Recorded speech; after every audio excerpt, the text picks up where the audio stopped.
I walked up to George, the guide, and said to him, can you tell me a bit more about what went on here as from a healing perspective, from medicine and so forth? And he said to me, well, the pharmacy is just around the corner, but we don't have time to go.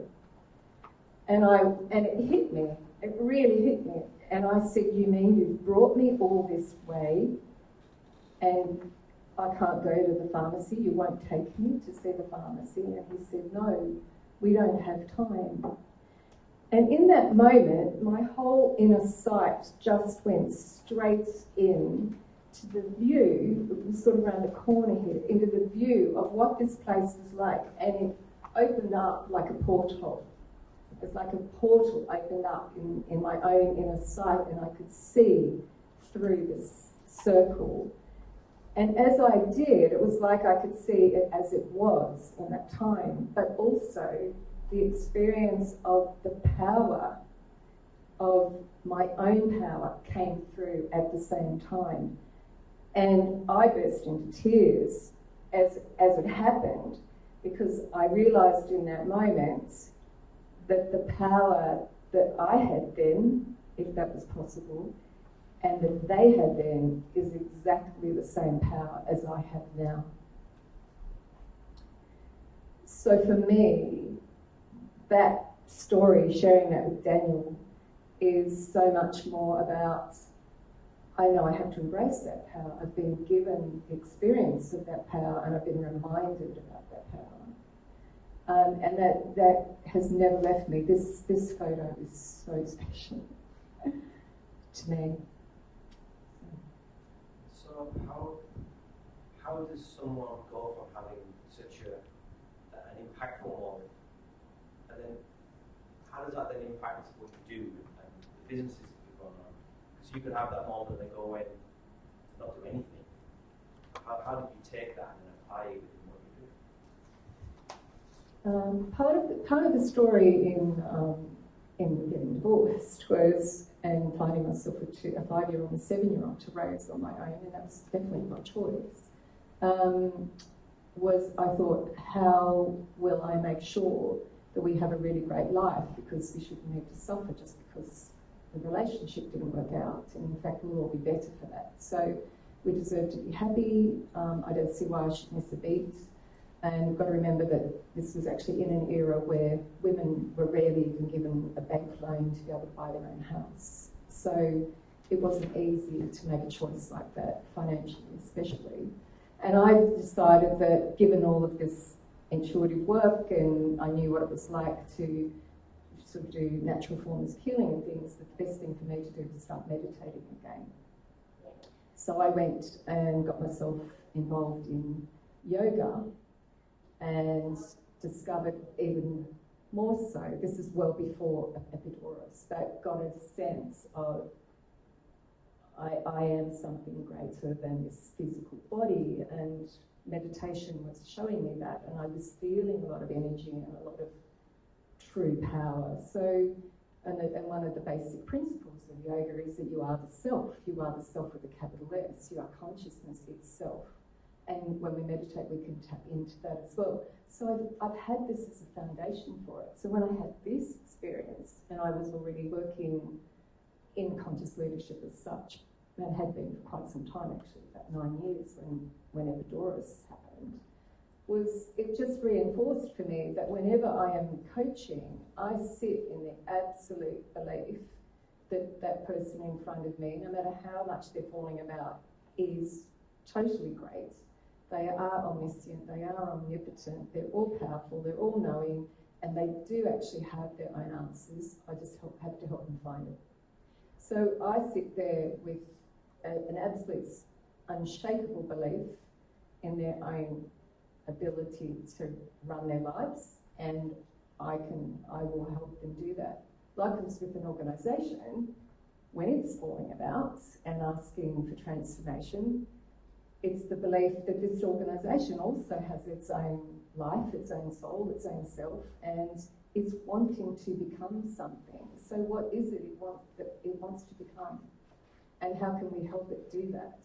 And we will step away, and I will step away, and we won't all be there when we're 80. But some of those companies are hundreds of years old. So how do we bring that sense of our own ability to awaken the energy and the spirit of that company? I think that's a really good point, because one of the key things that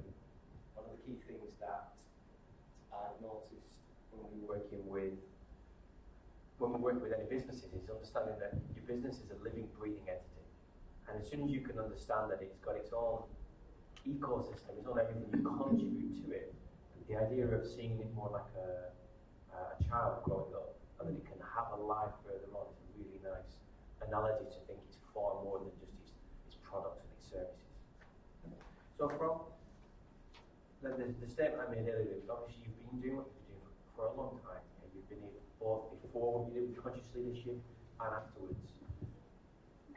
I've spent my time and looked and seen like the evolution of business way before my time when I was born. But from your perspective, like eating, living and breathing it, how have you seen the shifts and changes in society, global society, local society and businesses? Because at some point it must have been really hard, and you've gone through different stages of evolution of businesses. So I'm curious to get your take on what you've seen. That harks back to, I'm old enough to remember the hippie era. He's about the same age as my girls, actually. And I remember people like Shakti Gawain wrote the book Creative Visualization. Now this was absolutely groundbreaking, because it introduced the idea that if we change the way we think, and if we actually visualize what we want instead, we could change our lives. Until that point, it was really, you just accept this is the level of society you're born into. Yes, you can strive for things, and you may want wealth, and that's all fine. But the idea of, can I actually manipulate my own destiny by changing the way I think, can actually change the experience of my life because of the way I think, and I can visualize that into the other one.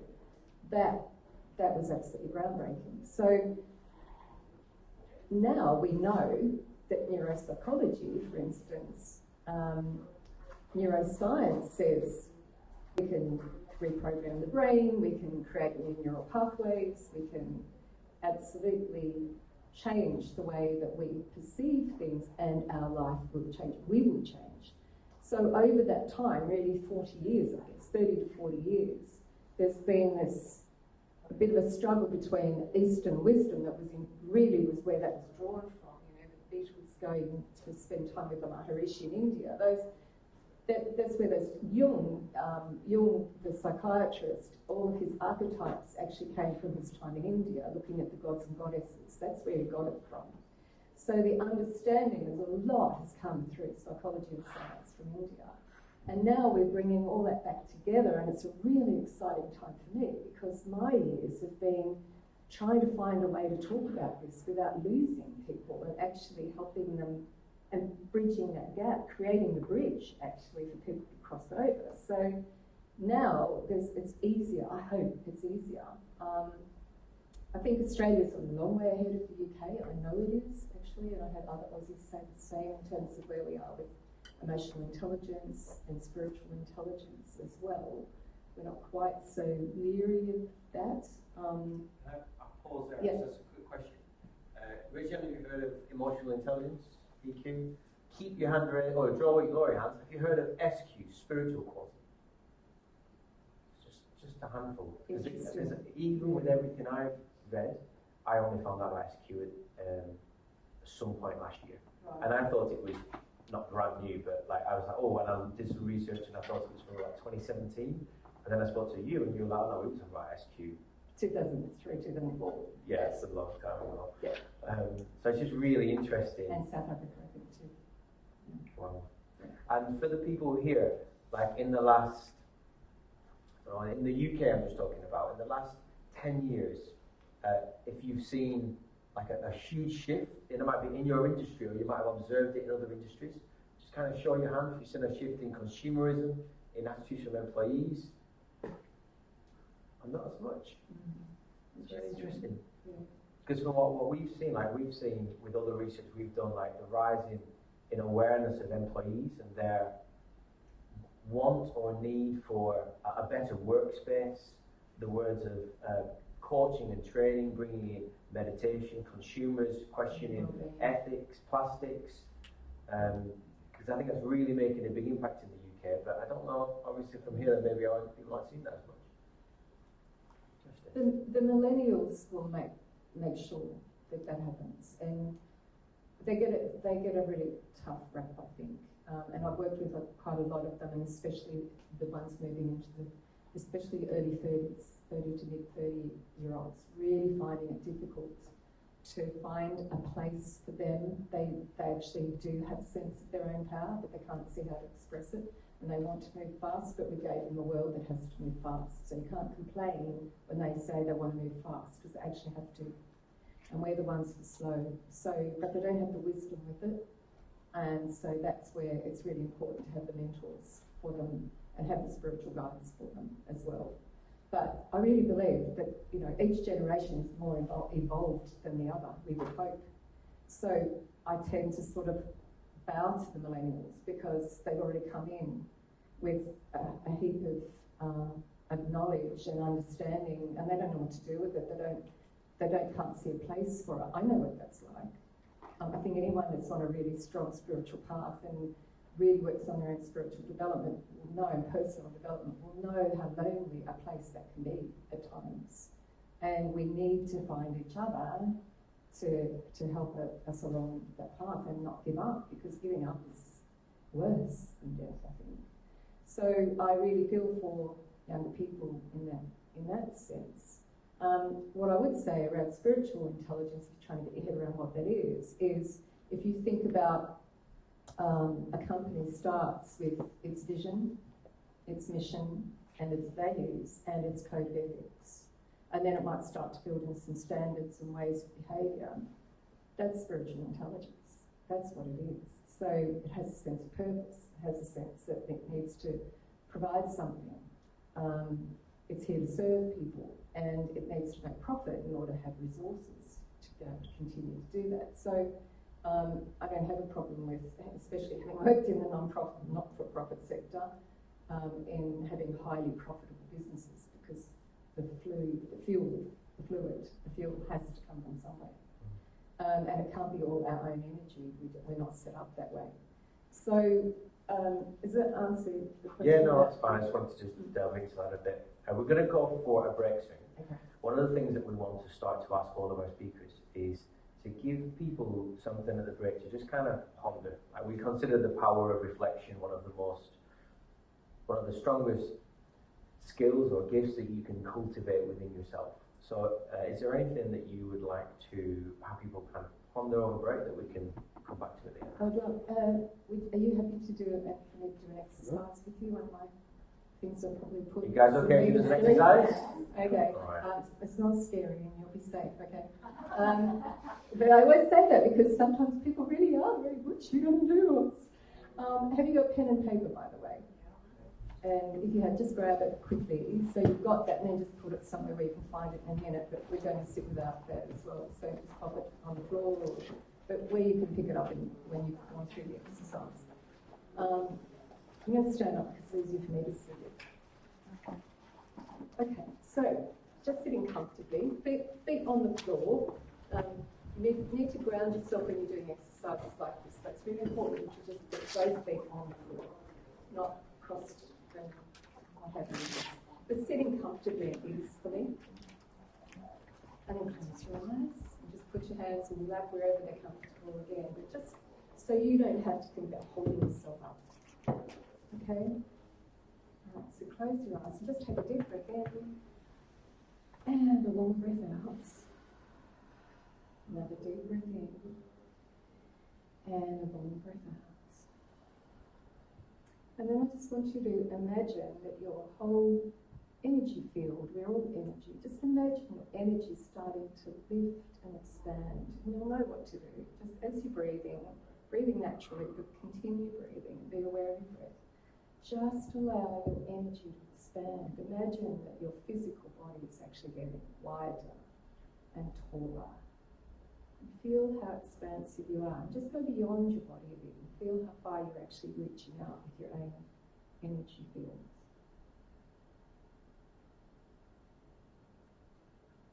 And so just feel yourself lifting. And just for a moment, feel what that feels like to you.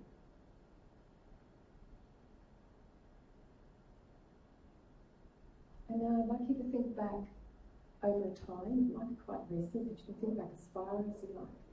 Think of a time when you were at your absolute best. Think of a time when you really were in touch with your own power, with the essence of the power that actually lives and breathes through you, moves through you.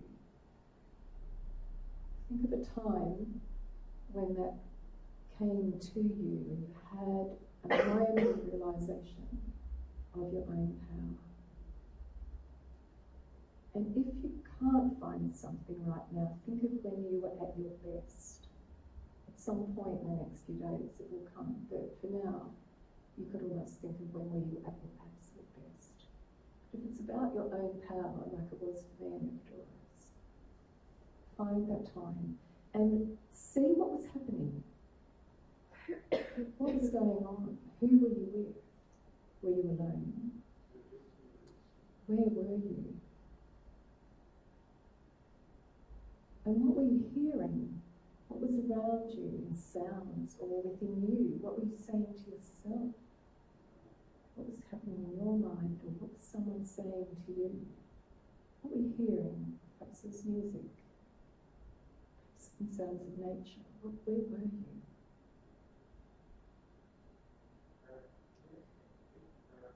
And then perhaps you were tasting something, or you could smell something. Go right back into that moment. Be fully in the moment. And allow that sense of that power to come through once again. Come right into it.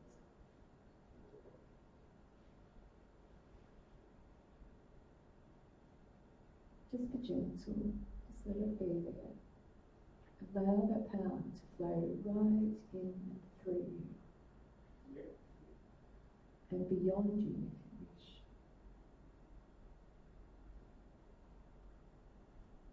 I'm just going to go quiet and let you sit in that for a few seconds.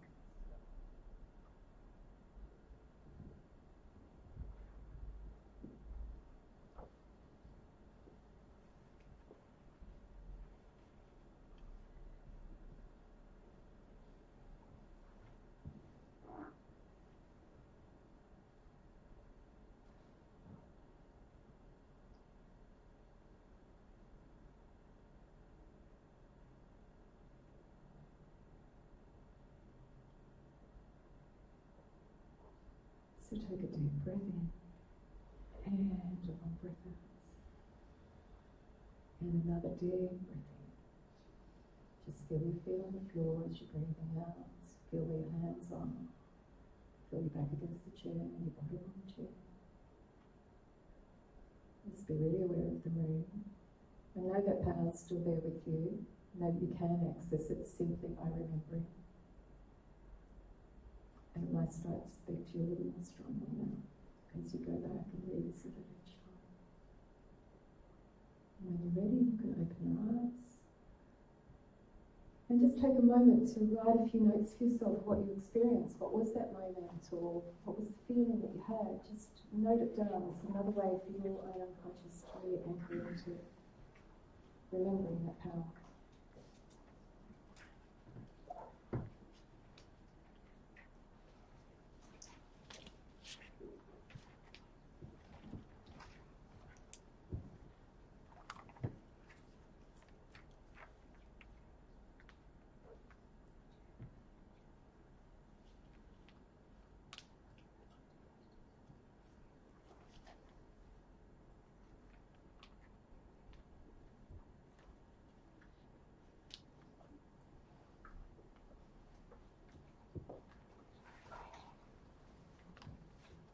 Just going to put some gentle music on.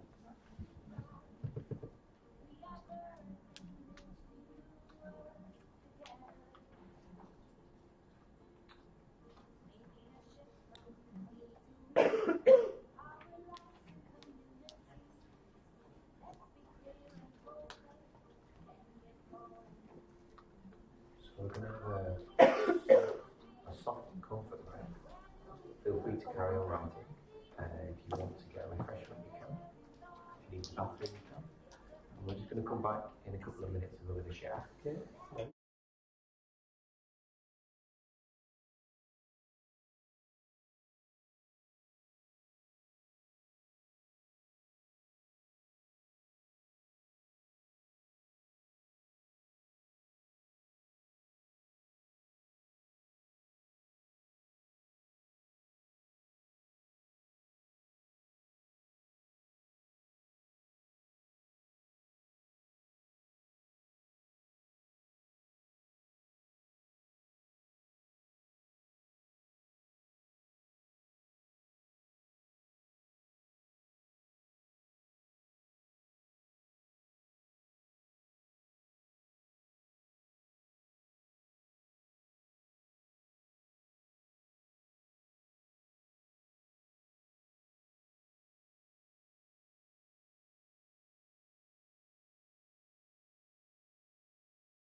really great to be transported back to that place and having reconnected with that energy. It's giving me a lot of momentum now, I feel, to move forward to what I want to do here and now. Lovely. And you can revisit that. Yeah, really strongly. You know you really can revisit that. Great, lovely. Thank you very much. Can you please give Chris a round of applause? First share of the evening. Thank you very much, sir. Giddy, what's your? Yes, I went back in time to the feelings I had, the powerful feelings I had when I was opening a personal development centre in London, and that was 25 years ago. So it was early. It was a bit early. But I did it because I had been through one of these breakdowns you spoke about. I had been ill, I'd been in hospital, I suppose the word is breakdown, I had clinical depression. When I came out, I really wanted to end the life before, and what I could see was other people would experience mental health problems. But it took a long time for that to come to a point where everybody talks about it. So interestingly today, listening to the royal family get behind a new mental health program is really what I was envisioning 25 years ago. So I can loop back to the power of that, the energy I had to drive a message that I was becoming a new person, and everything that was helping me I wanted to share with people. And I did it from a place of wanting to help. It wasn't the best business decision, and sometimes you create businesses out of an experience and you don't go into it with the business mind, and I moved through other things and I think, oh, it would do better now and it morphed into something else, but I came back to that power that came from breakdown, so that was interesting to circle back and see what's happening today in that conversation. Yeah, it's like I'm experiencing it meeting Daniel actually, and he doesn't know this, but the same thing, because this, you know, he got up and when I met him saying, oh, I run a business in conscious leadership, and I went, oh, someone like me, and ran up to him later, didn't I? Because he didn't know I was in the room at the time, you know. But it's like, I think we have to trust that life is more of a spiral actually, and that it actually comes back on itself. And we do find ourselves saying, oh God, I'm going through this again. Did I not get that lesson last time? But we're getting it on a different level. So we might have been learning it physically the first time, and then we come back and we're actually doing it at an emotional level or a mental level the next time. So just be aware of that too. Ask yourself those sorts of questions. What level am I learning this on at the moment? So for you, you're an elder like me, darling, and so, you know, you did do it 25 years ago. I did too. And why would we not now be there with what we've learned from this? Because it hasn't gone away, it's come to another iteration. So, you know, Daniel's doing amazing work using really similar phrases, and even what is it that you say about good? It's in your email address. The article for good? No, something for good. Greatest good. The greatest good. Yeah, for the greatest good. And I seem to remember doing an audio CD around money for good. You know, so that we're coming up with really similar sort of terminology, and mental health won't go away while we don't strengthen the mind. You know, you have to look after your minds. So, and that comes from other views on life and how we choose to use our mind, how we choose to treat our minds as well. So I'm really big on that. That's why I meditate. I know what my mind will do when I don't meditate. It'll just spin off into all sorts of weird stuff. So, and that's not a clinical thing for me. It's just what the mind does. So make your mind your friend. Yeah. Brilliant. I just wanted to ask a question around something you just said, which was you still meditate, and first, how long have you been meditating for, and second, if it's been a long period of time, do you find that it doesn't matter if you've done it for 10 or 20 years, but your mind will still go back to that place if you don't do it consistently, or does it go back to a better place than it would have been 10 years? Does that make sense? Unfortunately, yes. Okay, it's lovely lovely question, thanks. Because one of the things I always am a bit worried about is when I say I've been meditating for more than 30 years, people go, oh, well, that's the end of me then. I won't do it, and there's no point even starting, because look how long it took her. So, and I definitely don't want to do that, because it's truly the most transportable thing you'll ever have in terms of a toolkit and a medicine kit. It's the most. Do you understand what happens with your brain waves when you're meditating? Briefly, okay. So for those who don't, when we meditate, we're actually starting to lower our brain waves. So when we're doing this, we're probably a little bit drifty because of the exercise we did, but most of the time we're in theta, which is really, really busy, and it's very coarse energy, and our minds are. We know what that's like, right? It doesn't actually feel all that great. It might feel exciting for a while, but it's very tiring. When we slow down and watch TV or we go for a walk, we start to switch off, we're dropping into alpha. And that can feel a bit like meditation, but we're not quite there. We're just calming down, reading a book, we're zoning out. But we're also very able to absorb anything. And children are often in that state. So that's why a child will hear you from 2 rooms away and laugh at a joke you just made that wasn't something a child should hear. So they are so open and they will absorb anything. When we're in alpha state, we will absorb it as if it's us, and it will impact on our system. So watch what you're watching, okay, on TV. I was going to say, when you're watching TV, and you're in that zone state, that alpha state? Yeah. So, and that's why we do react, and we do get a fright, and we do go to bed going, oh, I don't feel so great with that poor person, and you're still thinking about that character 3 days later because you're living it, right? You have. Your body actually doesn't know the difference between what's imagined and what's actually happens. So you are, this is another choice point that we have in our lives about what we actually absorb and the way we spend our time. When we go into meditation, we go into theta, and you will have heard about theta healers probably. It just means that we're dropping, and I'm a healer, it's just dropping our brain waves down into a theta state, and that's where the body starts to heal itself. So this is why, it's really important to maintain yourself in a great state. Drop into meditation. A lot of the elite athletes will meditate, and they will get into altered states in that way. They talk about getting into flow and being in those really high states when they're actually competing, and that's what they live for. But you can access that, and drugs is a way to get into that too. But that's not lasting, and it's devastating, as we know. So if you want that, meditate. Right? And you're doing yourself a great service, because all of your systems, the subtle systems as well as the physical, emotional, mental, are actually able to rebalance themselves.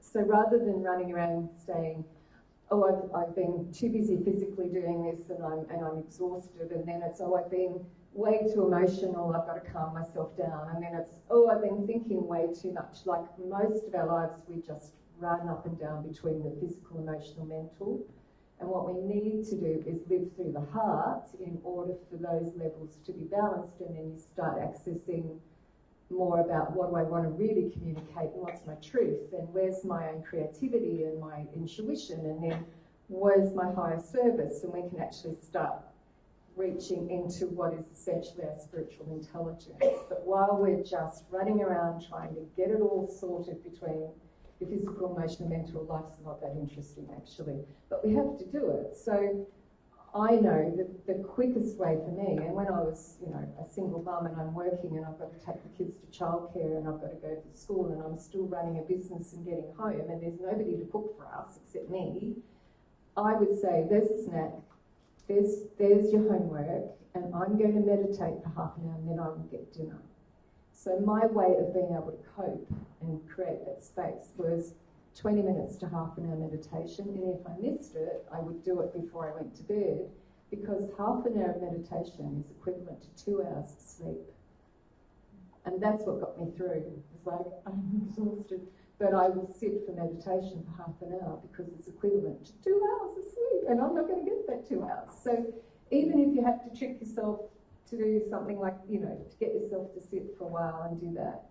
But what we did with the visualization, if you do those visualizations, you will start to access more and more that the alpha state and then theta. Does that give a good enough answer to your question? Meditate, people, meditate. Keep meditating, Yeah. ultimately. Truly, for me, it's the answer. It is the answer. My whole life changes when I meditate regularly. Thank you very much. Someone else to share or ask a question? Do you still use guided meditations, or do you just do you have the kind of process so worked out in your mind now that you can just kind of drop into it? Or is it as simple as like, I just need to listen to my breath and kind of be conscious of, you know, the essential sensations going on around me? Because I'm just starting it, so I'm just using like a guided meditation by Sam Harris. And if you have any recommendations for others, that'd be great as well. But like, I couldn't just like sit there for half an hour and just focus on my breath at this point. Why not? What stops you? Thoughts. Yeah, and so what happens to the thoughts? Well, I start like thinking about thinking, and then I think about thinking about thinking. Yeah. It's just that like rabbit hole that you just descend into. Okay, so let's all try this. Can we do something? Quick exercise. Are we all happy to do something? Okay. Cool. I love this when I do this with execs a lot. Okay. So just close your eyes so you can focus on your breath. Really simple thing you can do at any time of the day. So just in your own count, just breathe in for 4. And then hold your breath for 4. And then breathe out for 4 counts. And then hold your breath for 4. Now, if you have asthma or you're short of breath, a little bit anxious, only hold it for 2. Okay, because I don't want you feeling anxious about not breathing. So breathe, it's square breathing we call this, it's a yogic breath. So you breathe in for 4, hold for 2 or hold for 4, out for 4, and then hold for 4. And just continue to do that with square breathing. And just do 3 more rounds by yourself. Just normal pace, just your pace.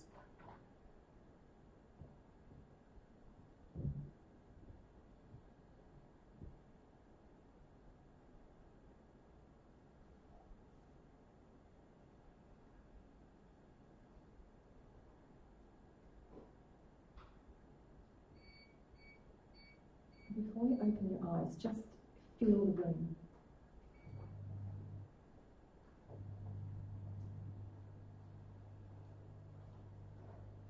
then just breathe normally and open your eyes.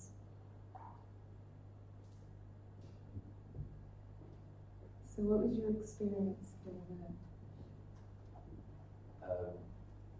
I think what was helpful was actually just having the focus of counting actually was useful, because I suppose what I struggle with when I actually just meditate and focus on breath is which part of it should I be focusing on? Should I be focusing on listening to my breath? Should I be focusing on like imagining, visualizing the air coming in and out? You know what I mean? And then like one model that I kind of started to use is imagining a kind of like an archetypal version of me breathing in and out, because I'm quite a visual person, so I need to like think about something visual in order to be able to help. That's kind of been helpful, but even then it's like, I'm questioning if that's the right thing to do. So there are definitely mornings when my mind is already creating. We know that one is creators. I'm a creator too, so it's here with Dynamo people in the profile that Daniel was talking about. So my mind will just go into, oh, these are really great ideas, and maybe I could do this, and so I'm already waking up, and it's difficult to sit in meditation when I'm doing that. However, that is a creative process, so that's a great place to be. The thoughts won't stop. Like, the myth is that when you're in meditation, you're not thinking. It's not right, actually. What happens is the thoughts will start to flow over the top, and you're somewhere else. So don't worry about the thoughts, but don't give them any attention, right? You know that what we focus on is what we get. The more we pay attention to something, the bigger it grows. So the worst thing to do is go down the rabbit hole with the thought and find yourself creating some amazing drama and trying. But if you do, just go, oh, there's that thought. Now I'm back to my breath. So don't fight it, right? Don't fight it. And then eventually one day you will just be there. So probably out of 20 minutes, half an hour meditation, I might really only be meditating as such for about 10 minutes. But my brain is completely rested and my whole body is completely rested in that time, and I've gone into the void somewhere. So that's where we get our power from, and that's where we get those ideas from. That's the highest level of consciousness coming through us at that point. So that's where we are. I'd like to just share something at this point. As a person who has had and still does have an incredibly active mind, when I first started meditating, I had more thoughts than I had breaths in my life. You know, it's like a flick book of thoughts coming through. I can definitely say that changes. It really does change. I don't think the thoughts stop, like Indira just said. I just think you're just a bit more detached from them. You just, when they come in, instead of you grabbing each one and running with it like a rabbit warren of thoughts, it does just come in and it just falls away. And what I wrote down as my profound realization was once, I was meditating once when I went and did some work with Buddhists for a while in Blackburn, of all places. And that was the most profound experience I'd ever had, ever. And it was the first time I was happy with my thoughts coming in. I didn't attach to them or detach to them. And ever from that day on, I knew it was attainable. I don't like that word, it's like you're grabbing for it. But honestly, it does change. It's a muscle. You're not going to get a year's worth of muscle from the gym in a day. It is consistent small actions, and eventually you realise you are not your mind any more so than you are not your left arm. But it is a part of you. But you are not your mind. And once that detachment happens, or starts to happen, it does get easier and becomes much more nourishing and rewarding. Use whatever works for you. If it's Tai Chi, if it's a walk on the beach, if it's just sitting doing nothing, staring at a sunset, you're getting there. And that's a really lovely example of what happens. And it does come and go. And there's other times when it's just been hours of just profound, just not there, no body consciousness, nothing, just gone. And then suddenly back. In fact, I used to be very frightened in meditation because I thought I wouldn't come back. Unfortunately, I had a friend who had spent a year as a Swami who said, you can always come back and you're right. So that gave me some hope. But the other thing to know is that your mind wants to be still. It actually wants to be still. So if you can find a way to allow that, and just, how about you incorporate that breath exercise into your day? Like, just quick shout outs. What could you do to give yourself that couple of minutes to bring balance back to the breath? You could do before you get out of the car. Out the car? Yep. When else? When you wake up? Yep. Before you eat? Before you eat? Yes, lovely thing to do. Any time you're standing waiting in line, waiting for a coffee, rather than think, when's he going to come? Because I've done it on the tube, you know, when you're running and it's hot everywhere, and I'll just stand there, and I don't close my eyes, but I'll be standing there and I'm square breathing. Changes you. What did you feel in the room? Were you aware of any change in the room at that time? Yeah. Calm, what you call calm.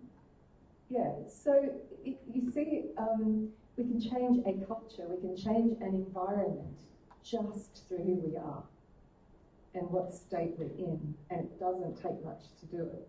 So really encourage you to cultivate that state of steadiness and equipoise and presence. That's what gives you presence. So before a meeting I do it, particularly if it's a pretty important one. So anything that's going to help you regain that sense of your power and use it and allow it to be there and allow your mind to be still enough to be wise. Just, you know, anything, it doesn't matter as long as you get there.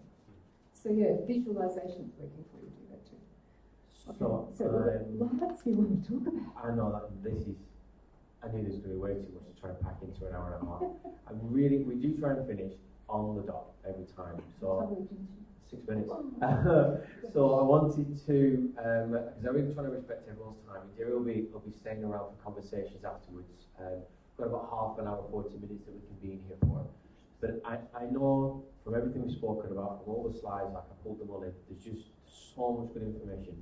Is there anything you would particularly want to just make sure that people can go away with, something you just want to share that we haven't touched upon, rather than taking any questions? How about we flick through the slides quickly? Let's do the 3 levels. The 3 levels. Okay, so in terms of conscious leadership, because that's what you're all here to hear about as well, and hopefully we've got a good great foundation in it. But these are the 3 levels that I feel we need to be relating to as in a more conscious way, but also from a point of view of accessing consciousness. So we have to start with ourselves and really do the work. And that's never ending. I'm journaling, doing questions, putting myself into those sorts of exercises like we did tonight all the time. The other thing is then how do you consciously lead others and allow them to be in that state? How do you allow them to bring their best? And what are you doing as a leader to ensure that you allow that to happen and you're not threatened by them and you're not competing and you can handle everyone being at their best? And what might be possible when everyone's able to do that? What a brilliant business you would have if that were possible. So, and then of course globally, what do we need to be aware of, conscious of what's our part in the global consciousness? Carl, you talked about the collective consciousness as well. So knowing that we're still part of that, we participate in it, it's still part of our psyche, we can't ignore that too. So what would the greater good be? This is the 8 elements. I've actually written a book about this and I'm hoping it'll be published by the end of the year if I can just get to edit it. But these 8 elements to me are crucial as practices for you to be more conscious and a more conscious leader. So in terms of individual practices, you did some journaling, you definitely did some mindfulness, you did some contemplation around, yes, we've done some mindfulness through the breathing, we did a visualization, we've talked about meditation.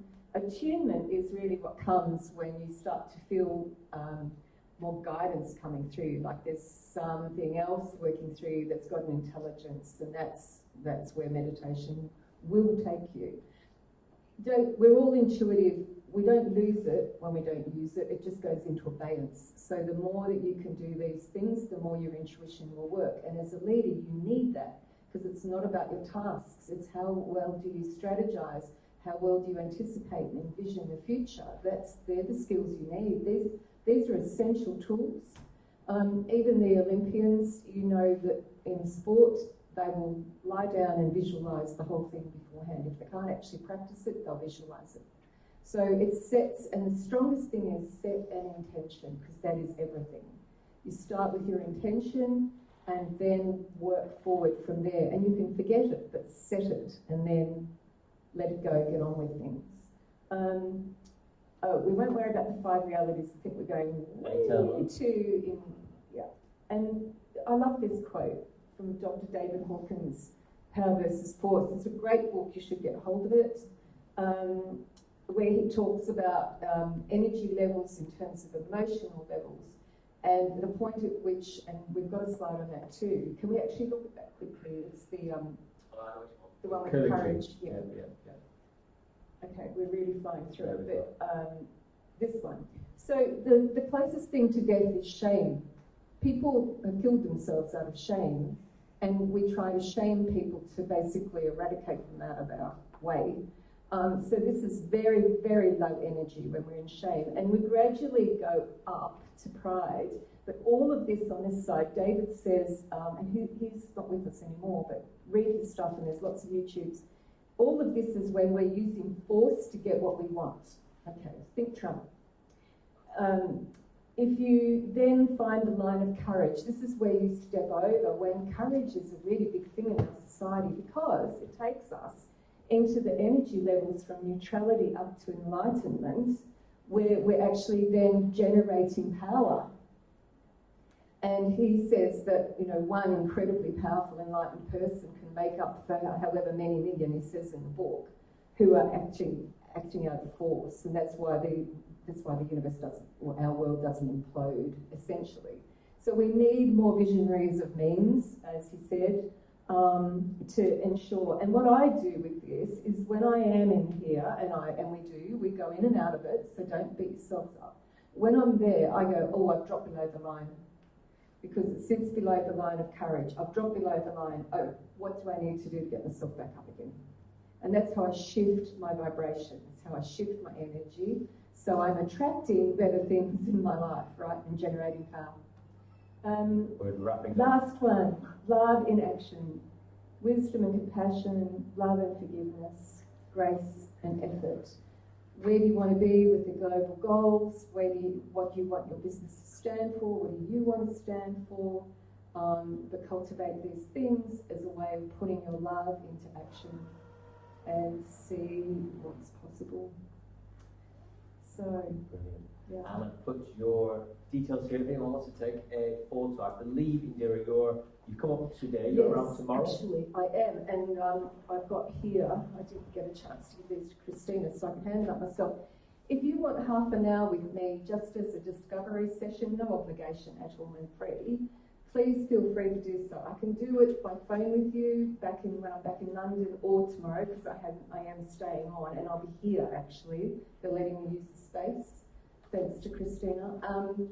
So if you want to take, I've got about 15 of these, so pop your hand up if you want one, and fill it out, and then give it back to me. There's some times on the bottom. Yeah, just take one and hand it back. And then, Indira, yes. whilst Indira is handing those out, I have a quick question, if that's okay, just to sneak in. Yeah. So obviously some of the stuff that you're talking about is quite on the cutting edge in terms of leadership and within business. And I know that you work with some really impressive clients, some of the biggest companies that we have operational in the UK, if not globally. Yeah. So I'm really curious how the response is from them when you're taking them through the exercises that we've been through today. And Yeah. I'm just curious on what kind of feedback you're getting from the corporates. Yeah. BBC, I do a 3-hour workshop on emotional intelligence with them, and the square breathing exercise I use a lot because it gives people an immediate experience of how they can calm themselves down. I've never seen anxiety like it in this place. Australia, we're anxious people, but nothing like our experience in London, and I'm kind of on a mission to change that because I feel it too. It impacts on me. I'm like, so just ways to do that. I know Accenture absolutely loved it. They were very interested in the spiritual intelligence side of things. And I'm thinking HSBC, I did an hour and a half with them also on emotional intelligence as a workshop. So that's the bridge, I think, at the moment, is actually the emotional intelligence in order to get to what is really more into the deeper spiritual intelligence work. And then I think I can work more towards doing some retreats or where we can do deeper work. And because immersion is everything. If you don't immerse yourself in a moment, you don't get it. Like, look what you found just by going back to a memory of your own power. When you immerse yourself in something, it's there for you as a great part of your life, it's a life skill and life tool. So I think for me it's more about how is it presented, how does it relate, all right, and working with you with this half hour, I'd be absolutely want to know how does it relate to you and what is it you're looking for, and then how might I help you with that in order to take you further and faster as well. So, it's been, UK sport, 3.5 years of it. So, and we were doing things like this. With the National Australia Bank, I had senior executives smoothing their auras. And I know, really. And their manager who worked with me wanted that, because I'm like, we could be doing this, because what they wanted was to be able to sense energy. And I've had entrepreneurs in Australia who kept saying, I just want to be able to sense energy, because he wanted to be able to read what was happening with his clients and read what was happening in the room. And so there's a lot of good reasons for you to elevate these skills for yourself as well. Thanks, great question. Thank you for your question. Thank you, Rowan. Yeah, We're going to have thank to wrap it you, up there. absolutely. Ladies and We are gentlemen, please around can to- you give you a round of applause?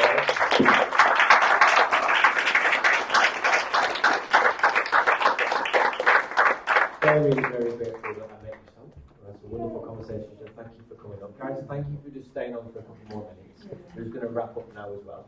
And thank you for coming out and being here. Yeah. You know, it's nice when you travel all that way from London and someone actually wants to listen to you. But thank you to Daniel and Christina as well, because they're doing great work, and I know that we're all on the same path. We'll get the job done. Exactly. Power in numbers.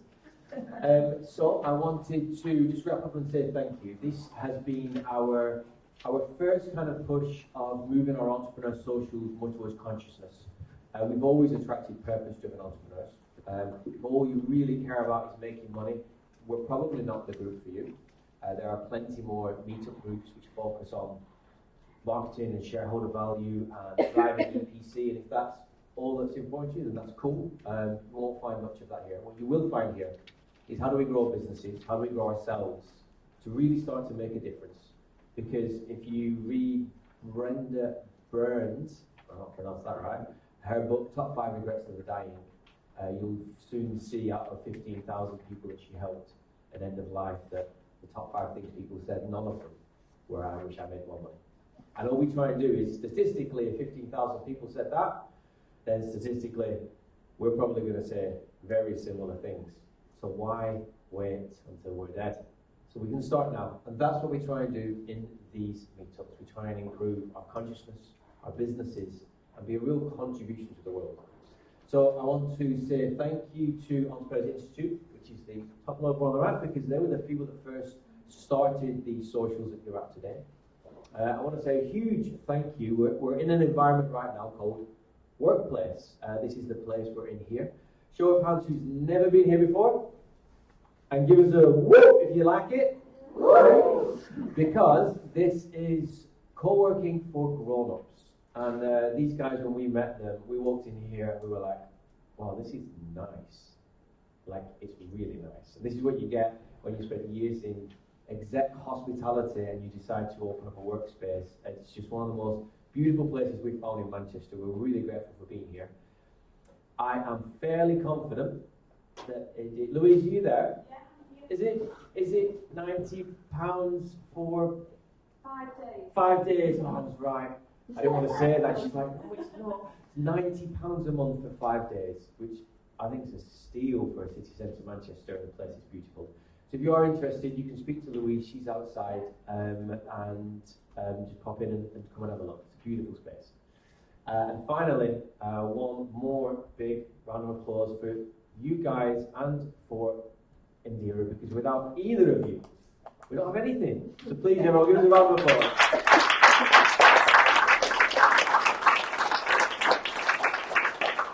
For those interested, what is next? We are on our third Conscious Dinner Club, Nourishing Food and Mindful Conversations. So we go to people's homes and we host and we cook beautiful food. It's a small, intimate gathering. We're going to have it at our house this time. We have 8 spaces, but I'm pretty certain we've got 6 left. So we've only got 6 left. You can find details of this on our Facebook page, on Meetup, on the emails that we send out. If you guys are on our emails as well. If you have the opportunity, please do like us on Facebook as well. It means you can stay in touch with what we're doing. On the 12th is our next social. We have Sammy Blundell coming to speak. She's running the Vision, Voice and Visibility Summit in December, which is really all about stepping out there and showing and being able to present yourself to the world. So we bought some early bird tickets for that, which we're able to give to sell on to our community as well. So that's on the 12th of November here. It's the next social. So if you're interested in any of those, check them out on our Facebook or on emails. Other than that, what I would love as a final thing, on your seats, you'll find an A5 piece of paper. It's a feedback form. Currently still crammed in the old way, but we'll get there slowly. I'd love some feedback from you guys if you can. Without your feedback, we wouldn't have evolved to where we are today. We wouldn't be able to evolve to carry on. Feedback is the most wonderful thing in the world. Beyond that, we're staying here for 30 minutes and Christina's trying to get my attention. Do you want me to do opportunity knocks? Do you know what, guys? Look, if you're staying, you're welcome to. You'll find another piece of paper. We normally do these at the break, but during the break, obviously, we were deep in process. You're in a room, you've only met a fraction of the people in the room. Some people are shy, some people don't have time. If you fill out this big document, we'll put it on the pinboard at the back. It's basically got the assistance you seek, which is what you're looking for. Who am I seeking from? Which is if you've done the wealth dynamics profile, you might want the Lord, you might want a mechanic. That means nothing to you, you're welcome to leave it blank. And what I can offer in return. We all have gifts, we all have things we give to the world. Now's your opportunity to share that in the simplest way. You can see them at the back of the room. We'll also take a photo, on the side of the room. We'll also take a photo of them all and we'll email them. It will be private to these people only. This is the point where I say if you do not want your details shared with them to see them for GDPR purposes, please do not fill out one of these forms. If you do fill out one of these forms, we class that as your tick box. So fill out the opportunity knocks if you want to connect with the room further. You've got the feedback forms in front of you. You have the date for our next event. So please, as a final time, you've got half an hour to enjoy yourselves. Please give everyone a round of applause for coming along.